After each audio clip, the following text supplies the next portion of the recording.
jika kita tidak siap bekerja di era digital. Yang pertama, hilangnya produktivitas. Ketidakmampuan kita menggunakan platform digital membuat kita menggunakan banyak sumber daya tapi dengan produktivitas yang sedikit. Berikutnya, rasa frustrasi. 83% karyawan merasa fokus dan produktivitas mereka diperlambat oleh proses kerja yang terlalu berbelit-belit dan kurang memanfaatkan fasilitas digital. Terakhir, penilaian jelek dari pelanggan. Metode kita yang kadaluarsa dan kurang digital bisa berdampak pada kecepatan kita dalam respons pelanggan yang lambat, sehingga kita bisa kebanjiran penilaian kurang baik dari pelanggan. Apabila hal ini terus terjadi, bagaimana dampaknya terhadap kinerja perusahaan secara keseluruhan? Tentu saja kita akan menjadi sulit untuk bersaing dan memenangkan kompetisi bisnis. Oleh karena itu, kita harus mempersiapkan diri dengan digital behavior and mindset, perilaku dan pola pikir digital.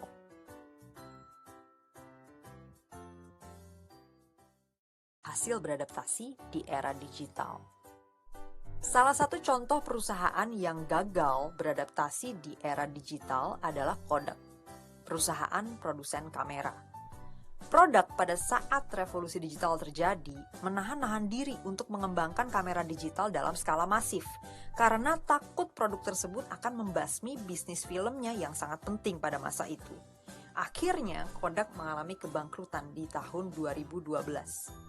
Kegagalan Kodak secara umum disebabkan oleh ketakutannya mengorbankan lini produk terkuatnya. Artinya, dia takut keluar dari comfort zone atau zona nyamannya. Padahal, manajemen pada saat itu memiliki sejumlah peluang untuk mengarahkan perusahaan tersebut ke arah yang baru sesuai dengan perkembangan zaman. Tetapi, keraguannya untuk sepenuhnya bertransisi ke digital akhirnya menyebabkan kehancuran. Sekarang mari kita lihat contoh yang berhasil. Salah satunya adalah CNN. CNN didirikan pada tahun 1980 sebagai sebuah media berita di televisi. Pada tahun 1995, ketika CNN meluncurkan situs web interaktifnya, kompetensi yang dikembangkan hanyalah menyampaikan berita. Kemudian dalam perkembangannya, CNN pun akhirnya mendorong perancang situs web dan editor kontennya untuk bisa mencari tahu cara terbaik untuk menyajikan informasi dalam format yang lebih ringkas sesuai dengan kebutuhan di era digital.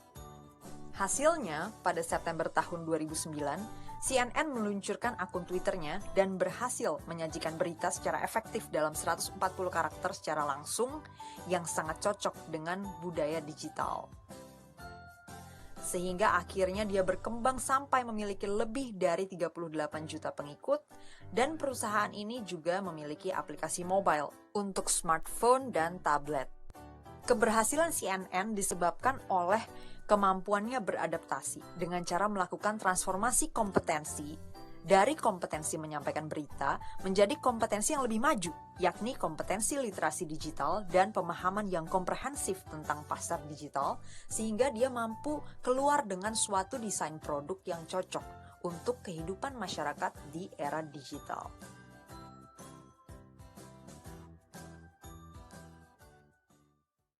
Tas digital.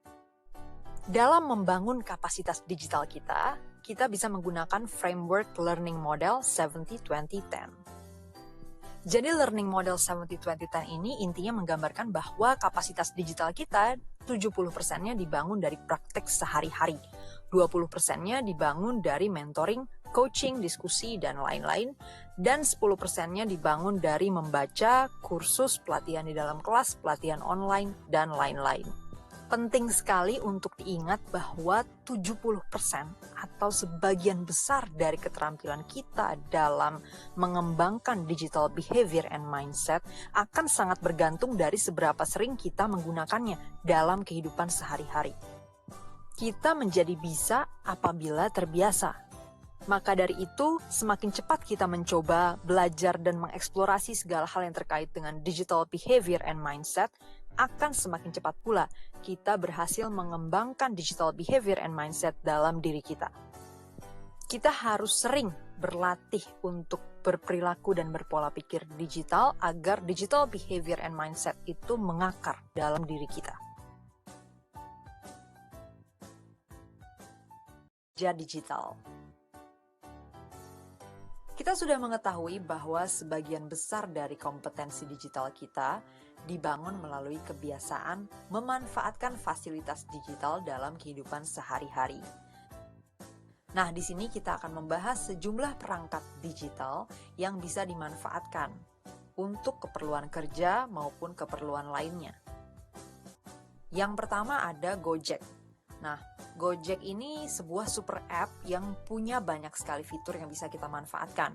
Misalnya saja fitur pesan makanan melalui GoFood, atau fitur antar dokumen melalui GoSend, ataupun fitur untuk kita bermobilitas melalui GoRide maupun GoCar. Selain Gojek, ada juga Traveloka yang sangat penting dalam membantu kita melakukan aktivitas perjalanan. Nah, Traveloka menyediakan sejumlah fitur pemesanan tiket maupun akomodasi penginapan untuk keperluan bepergian. Yang terakhir ada Google Drive atau G Drive. G Drive ini kita bisa lihat sebagai sebuah ruang kerja digital. Nah, sebagai ruang kerja digital, G Drive punya sebuah cloud storage atau tempat penyimpanan digital di mana kita bisa menyimpan dokumen-dokumen kita di sana. Selain itu, kita juga bisa melakukan kerja bersama dengan tim dengan fitur Google Docs, G Docs, Google Slides, G Slides, maupun Google Sheets, G Sheets, di mana di dalam file-file tersebut kita bisa melakukan sharing untuk secara bersama-sama bekerja di dalam satu file yang sama. Nah, sekali lagi perlu diketahui bahwa perangkat digital ini tidak bisa hanya untuk diketahui saja atau diingat saja nama-namanya, tetapi harus dimanfaatkan dalam kehidupan sehari-hari. Karena dengan memanfaatkan fasilitas digital secara optimal, kita akan membuat hidup dan kerja kita lebih produktif dan efisien. Principles of Digital Behavior and Mindset. Di sini kita akan membahas 7 prinsip dalam berperilaku dan berpola pikir digital. Nah, sekarang kita lihat dulu apa saja sih ke-7 prinsip itu. Yang pertama, creativity and innovation, kreativitas dan inovasi. Kedua, entrepreneurship, kewirausahaan. Ketiga, conceptual thinking, berpikir konseptual. Keempat, customer orientation, berorientasi pada pelanggan. Kelima, strategic relationship, membangun relasi-relasi strategis. Keenam, adaptability, adaptabilitas atau kemampuan beradaptasi. Terakhir, ketujuh, fostering teamwork, mendorong terbangunnya kerjasama tim. Ketujuh prinsip ini akan dibahas satu persatu di video-video selanjutnya. And innovation. Definisi dari creativity and innovation atau kreativitas dan inovasi adalah kemampuan kita untuk berpikir dan memandang lingkungan dalam cara baru atau menghasilkan cara yang berbeda dalam menghadapi suatu permasalahan di pekerjaan maupun peluang-peluang dalam bisnis. Ada sejumlah indikator yang menunjukkan bahwa kita sudah mempunyai creativity and innovation yang baik. Pertama, kita terbuka terhadap ide dan solusi kreatif. Kedua, kita memanfaatkan sumber daya yang beragam. Ketiga, kita berpikir secara luas. Keempat, kita memandang situasi dari beragam sudut. Yang terakhir, kelima, kita selalu memastikan relevansi dari suatu ide atau informasi. Lalu bagaimana cara kita membangun creativity and innovation di dalam diri kita? Pertama, kita harus selalu berupaya memberikan minimal satu alternatif solusi sebelum menetapkan suatu keputusan. Kedua, kita bisa membaca buku, hasil penelitian atau jurnal tentang creative thinking atau innovative thinking.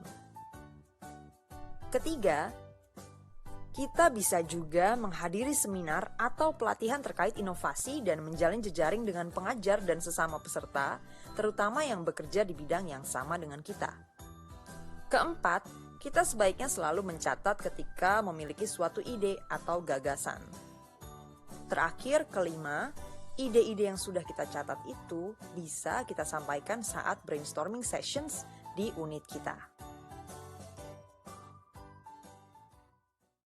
Entrepreneurship. Definisi dari entrepreneurship atau kewirausahaan adalah kemampuan mengenali peluang baru dan memposisikan perusahaan untuk mencapai keberhasilan bisnis dengan cara mengembangkan atau meningkatkan pasar, produk maupun layanan.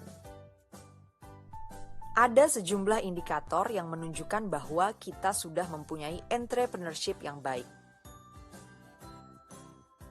Pertama, kita mampu memanfaatkan analisis data dan intuisi dalam pengambilan keputusan atau tindakan bisnis.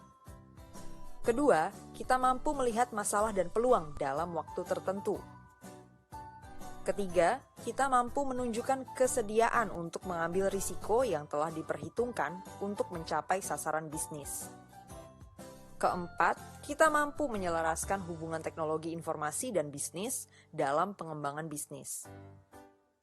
Indikator yang terakhir, kelima, adalah kemampuan kita mengidentifikasi faktor-faktor kunci yang menghambat kinerja dan cara-cara alternatif untuk mencapai hasil. Bagaimana cara kita mengembangkan entrepreneurship dalam diri kita? Yang pertama, kita bisa membiasakan membaca hal-hal penting dari laporan tahunan perusahaan atau membaca iklan atau berita mengenai pelanggan ataupun kompetitor agar menjadi lebih familiar dengan bisnis yang kita geluti.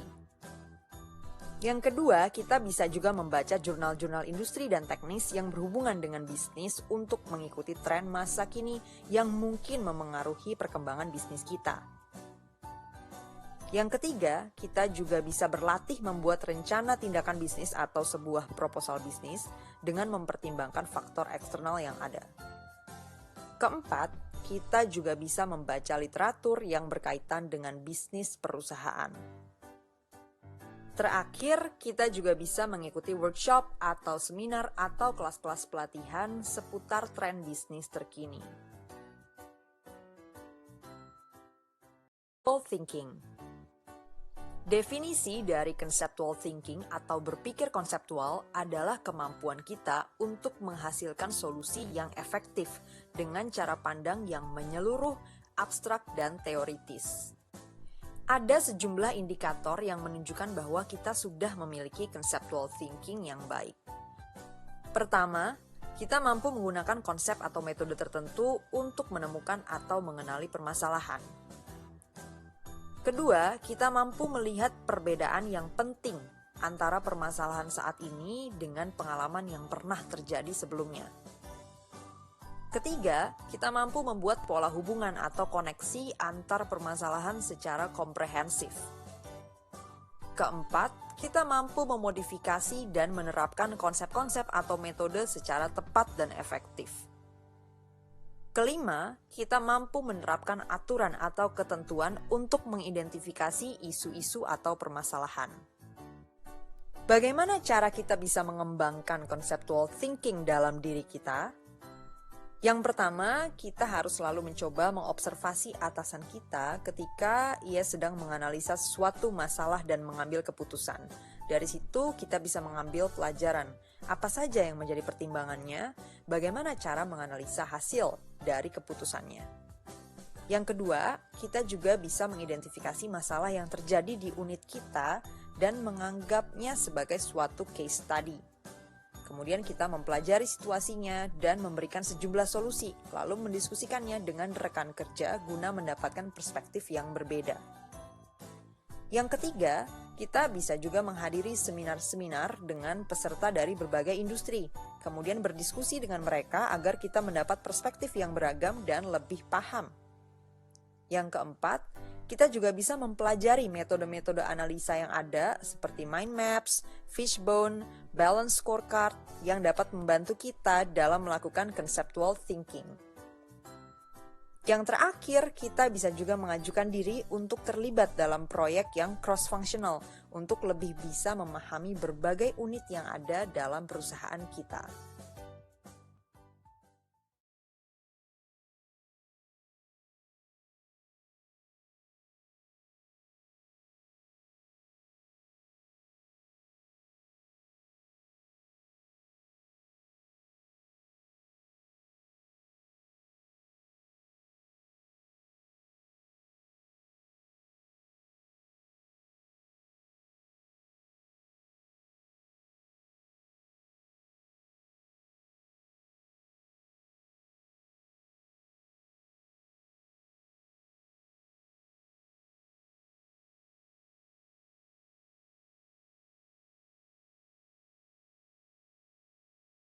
Customer orientation. Sekarang, mari kita bahas terlebih dahulu, apa itu customer orientation? Definisi dari customer orientation atau orientasi pada customer adalah kemampuan memenuhi kebutuhan, permasalahan, dan harapan dari pelanggan, serta kemampuan membangun hubungan yang produktif demi mencapai kepuasan dan loyalitas pelanggan. Ada sejumlah indikator yang menunjukkan bahwa kita sudah memiliki customer orientation yang baik. Pertama, kita mampu memahami harapan pelanggan dengan baik. Kedua, kita mampu menerjemahkan analisis data ke dalam rencana yang dapat dijalankan. Ketiga, kita mau untuk selalu berupaya menyenangkan pelanggan, melebihi ekspektasi atau harapan dari pelanggan itu sendiri. Keempat, kita selalu fokus pada value bagi pelanggan dengan kerangka waktu tertentu. Yang terakhir, kita mampu menerjemahkan umpan balik atau feedback dari pelanggan ke dalam rencana yang bisa kita jalankan dan efektif. Bagaimana membangun customer orientation yang baik dalam diri kita? Pertama, kita harus mengasah kemampuan melayani dengan mengembangkan kepedulian terhadap permasalahan pihak lain dan berlatih untuk mendengarkan berbagai keluhan dari orang lain atau pelanggan. Kedua, aktif melakukan diskusi dengan rekan kerja di unit yang berbeda untuk melihat cara mereka dalam menyelesaikan permasalahan pelanggan.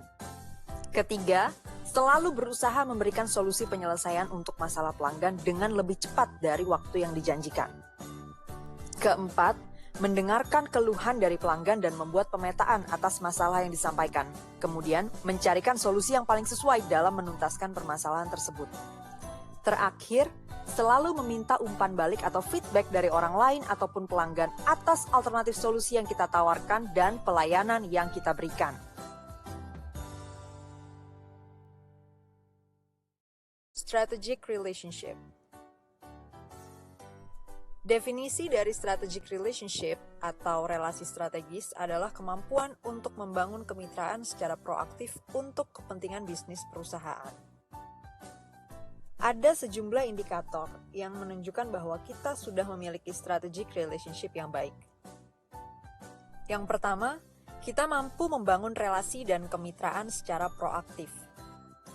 Kedua, kita mampu mengelola hubungan kemitraan yang kolaboratif secara berkelanjutan dan etis. Ketiga, kita selalu menaruh perhatian terhadap upaya untuk berbagi informasi atau pengetahuan di dalam kemitraan. Keempat, kita mampu mengembangkan peluang bisnis dari hubungan kemitraan yang dibangun. Terakhir, kita selalu melakukan pemantauan atau evaluasi terhadap relasi yang sudah dibangun. Bagaimana cara kita membangun strategic relationship yang baik dalam diri kita? Pertama, kita bisa mengidentifikasi kesamaan visi misi antar kedua pihak yang akan menjalin kerjasama. Kedua, kita harus selalu berupaya membangun kepercayaan atau trust di antara kedua pihak tersebut, baik dengan pendekatan formal maupun informal. Ketiga, kita harus selalu proaktif memberikan solusi-solusi yang saling menguntungkan bagi kedua belah pihak. Keempat, kita aktif memberikan dampak efisiensi terhadap sumber daya dan efektivitas dari hasil kerja kedua belah pihak. Terakhir, kita harus selalu membangun komitmen yang kuat dengan disertai monitoring dan evaluasi berkala untuk melihat ruang perbaikan atau improvement dalam proses kerjasama yang sedang berjalan. Nah, sekarang kita lihat beberapa contoh dari strategic relationship. Pertama, Spotify dan Uber. Dalam kerjasama mereka, driver Uber dapat memutar lagu-lagu di playlist Spotify dan kedua belah pihak pun bertambah jumlah pelanggannya. Kedua, Barnes & Noble dengan Starbucks. Dalam kerjasama mereka, orang-orang yang datang ke Starbucks dapat sekaligus membaca buku. Sementara itu di dalam negeri juga ada sejumlah contoh. Yang pertama, Telkom dengan Pertamina, di mana dalam kerjasamanya ada sistem digital yang dibuat oleh Telkom untuk seluruh SPBU di seluruh Indonesia. Yang kedua, Telkom dengan KAI. Dalam kerjasamanya, Telkom membantu pengelolaan tiket secara online untuk KAI. Belajar dari Jack Ma. Dalam mengembangkan prinsip customer orientation dan strategic relationship dalam diri kita, Jack Ma adalah role model yang tepat untuk diteladani. Pada mulanya, Alibaba yang ia kembangkan hanyalah sebuah marketplace kecil yang didirikan pada tahun 1999. Namun, berkat kegigihan Jack Ma dan kerja kerasnya, ia pun berhasil dinobatkan menjadi salah satu orang terkaya di Tiongkok hingga sekarang. Alibaba adalah sebuah perusahaan e-commerce yang dapat membantu para pengusaha untuk menjalankan bisnisnya. Visi dari Alibaba adalah menjadi suatu wadah yang mempertemukan penjual dan pembeli sehingga para pengusaha dapat bergabung di Alibaba dan menjual produknya di suatu marketplace tanpa perlu memperdagangkannya sendiri. Karena di tahun 1990-an, Cina sedang mengalami minim infrastruktur sehingga berdampak pada sulitnya pengusaha-pengusaha di Cina untuk mengembangkan bisnisnya. Kendala tersebut dilihat oleh Jack Ma sebagai suatu peluang. Bagi Jack Ma, kesetiaan pelanggan adalah kunci kesuksesan. Persaingan di dunia bisnis online marketplace sangat ketat. Hal inilah yang membuat Jack Ma selalu menomorsatukan pelanggan. Baginya, Alibaba bisa sukses kalau ia berhasil mempertahankan kepercayaan pelanggannya. Dengan pelayanan terbaik, pelanggan manapun akan setia. Seorang Jack Ma berprinsip kalau bisnis tidak hanya di satu negara saja, tetapi dilakukan di semua negara. Prinsip inilah yang mendorong untuk membawa Alibaba mencapai pasar internasional. Dia percaya kalau bisnis sudah go internasional, maka dia akan dapat bertahan dalam jangka panjang. Karena itu, Jack Ma memanfaatkan betul keberadaan internet untuk mengembangkan bisnisnya. Akhirnya pada tahun 2014, Alibaba berhasil dinobatkan sebagai online marketplace tersukses dengan dana IPO mencapai 289,9 triliun rupiah. Dari Jack Ma, kita bisa melihat bahwa customer orientation adalah kunci kesuksesan. Bisnis Jack Ma bisa sukses dengan selalu menomorsatukan pelanggan. Ia bisa menang dalam persaingan bisnis online marketplace dengan fokus mempertahankan kepercayaan pelanggannya melalui pelayanan terbaik. Sementara itu, dalam hal strategic relationship, Jack Ma membangun bisnisnya Alibaba di atas suatu perspektif yang melihat adanya peluang dari mempertemukan penjual dan pembeli. Dalam hal ini, ia mengidentifikasi kesamaan visi misi antara para pedagang dengan dirinya dan membangun kepercayaan atau trust di antara kedua pihak tersebut, serta memberikan solusi-solusi yang saling menguntungkan bagi kedua belah pihak. Nah, kisah Jack Ma ini dapat kita jadikan contoh dalam rangka mengembangkan prinsip customer orientation dan strategic relationship yang baik dalam diri kita. Adaptability. Apa itu adaptability atau adaptabilitas? Ia adalah kemampuan untuk mempertahankan efektivitas kerja ketika menghadapi perubahan yang terjadi, baik itu lingkungan, prosedur, maupun orang. Ada sejumlah indikator yang menunjukkan bahwa kita sudah menerapkan prinsip adaptability dengan baik. Pertama, kita mampu mengerjakan berbagai tugas yang bervariasi, baik dari jenis atau kompleksitas tugas. Kedua, kita mampu menyesuaikan diri terhadap perubahan cara dan metode kerja. Ketiga, kita juga mampu mempertahankan efektivitas ketika terjadi perubahan prioritas dalam pekerjaan. Keempat, kita mampu berinteraksi secara efektif dengan berbagai tipe atau tingkatan orang yang berbeda. Kelima, kita mampu menyesuaikan diri secara cepat dan tepat ketika terjadi perubahan bisnis perusahaan. Bagaimana cara membangun prinsip adaptability yang baik dalam diri kita? Pertama, kita harus selalu mencoba melakukan evaluasi prioritas program kerja ketika dihadapkan pada cost leadership. Kedua, kita harus selalu mencoba menyesuaikan gaya komunikasi kita ketika menghadapi rekan kerja dari latar belakang budaya yang berbeda. Ketiga, kita harus mencoba untuk mengubah detail program kerja untuk mengakomodasi kebutuhan berbagai pihak saat rapat unit kerja. Keempat, kita harus selalu mengakomodasi saran yang diberikan oleh senior leader dan rekan kerja terhadap justifikasi yang telah dibuat atas suatu program kerja. Kelima, kita juga harus mencoba untuk mengubah alur kerja yang selama ini digunakan untuk mempercepat proses penyelesaian laporan. Fostering teamwork. Prinsip fostering teamwork atau mendorong terbangunnya kerjasama tim dapat diartikan sebagai kemampuan kita dalam menggunakan metode tertentu atau gaya interpersonal yang efektif untuk membangun kohesivitas kelompok kerja dan memfasilitasi pemenuhan tujuan kelompok. Ada sejumlah indikator yang menunjukkan bahwa kita sudah dapat melakukan fostering teamwork dengan baik. Yang pertama, kita mampu mengembangkan arah bagi kelompok. Kedua, kita mampu membangun struktur di dalam kelompok. Ketiga, kita mampu memfasilitasi pencapaian tujuan. Keempat, kita mampu melibatkan rekan atau pihak lain dalam pencapaian tujuan. Kelima, kita selalu berbagi informasi penting dengan kelompok. Bagaimana caranya melakukan fostering teamwork dengan baik? Pertama, selalu memilih orang-orang yang tepat ketika membangun sebuah tim. Pastikan setiap anggota tim mendapatkan peran yang sesuai dengan kemampuan dan keahliannya. Kedua, menetapkan aturan main yang jelas untuk mengantisipasi konflik. Ketiga, menetapkan tujuan, misi, dan sasaran bersama dengan jelas dan terukur. Keempat, memetakan timeline yang dapat menjadi acuan. Kelima, membangun relasi interpersonal yang baik dengan seluruh anggota tim, dengan cara membangun komunikasi yang jelas.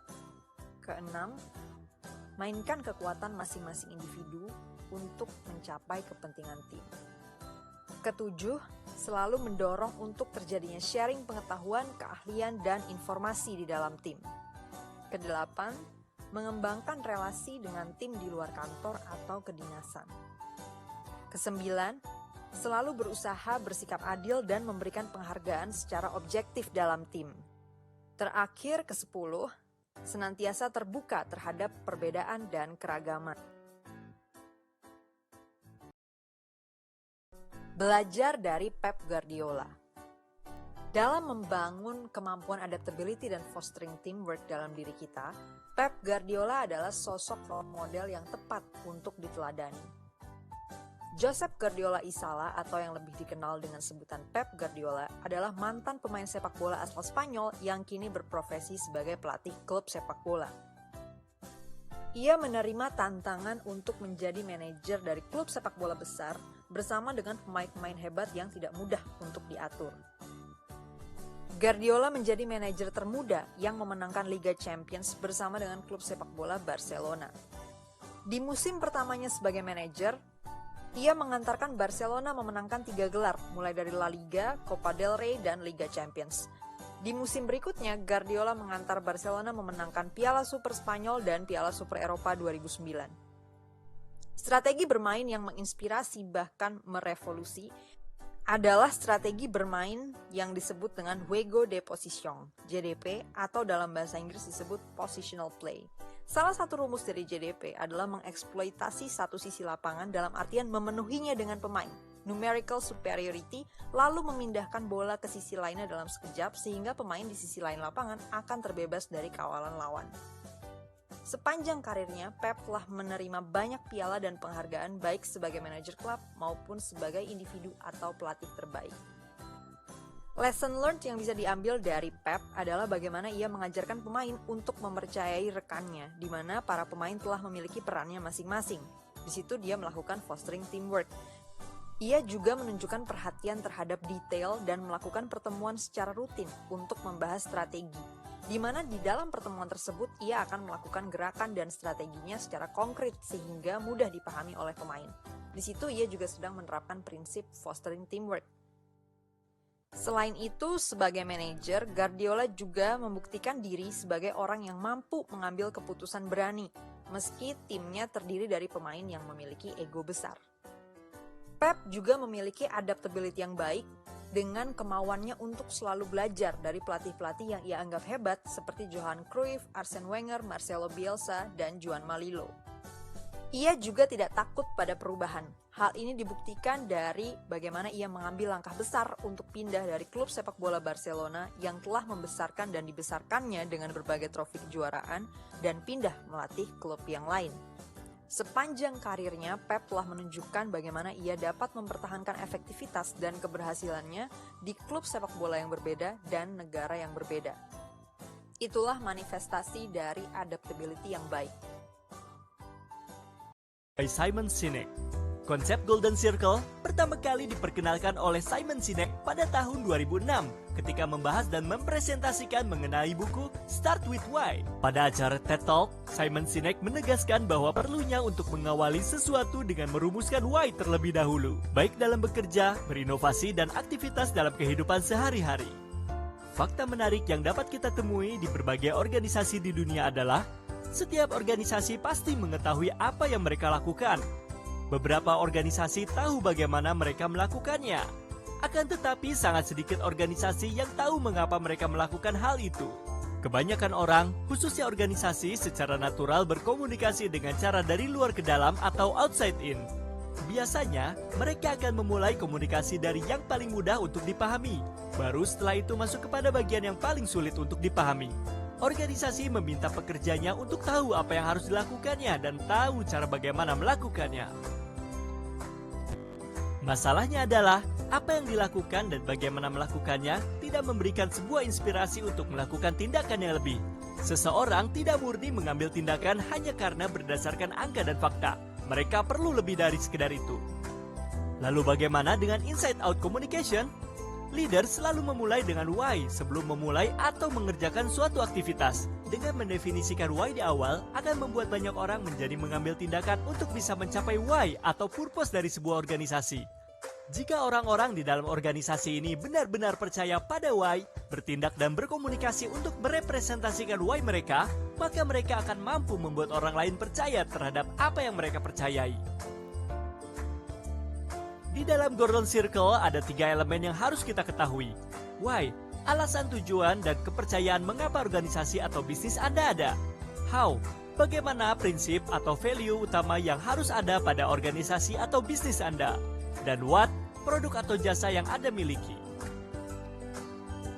Sebagai contoh penerapan Golden Circle pada sebuah organisasi, mari kita simak Golden Circle dari sebuah perusahaan ternama di dunia, yaitu Apple.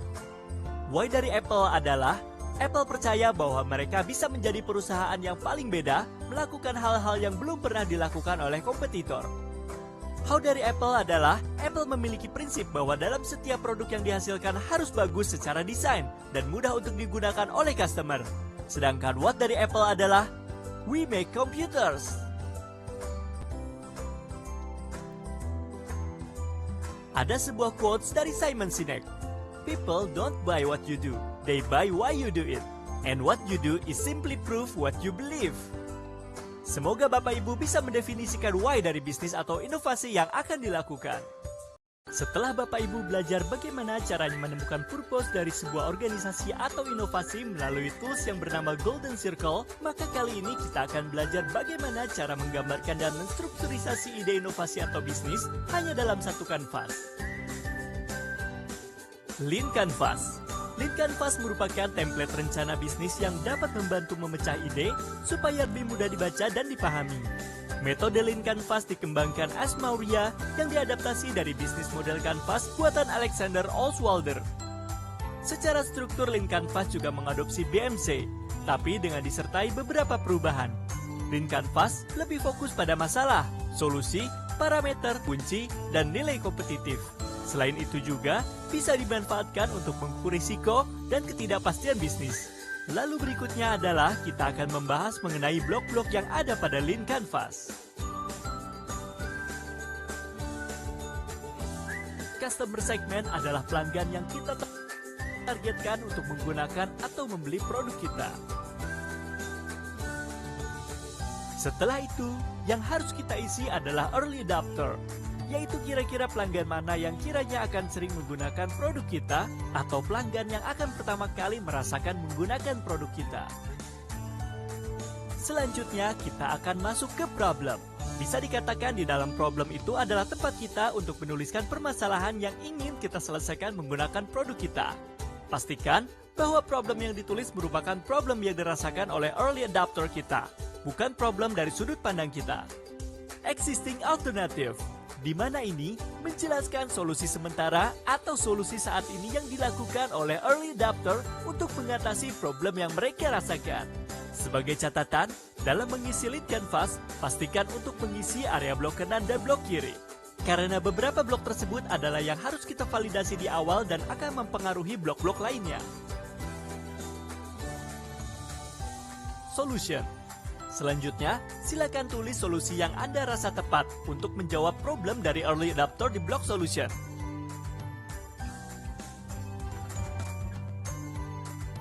Unique value proposition.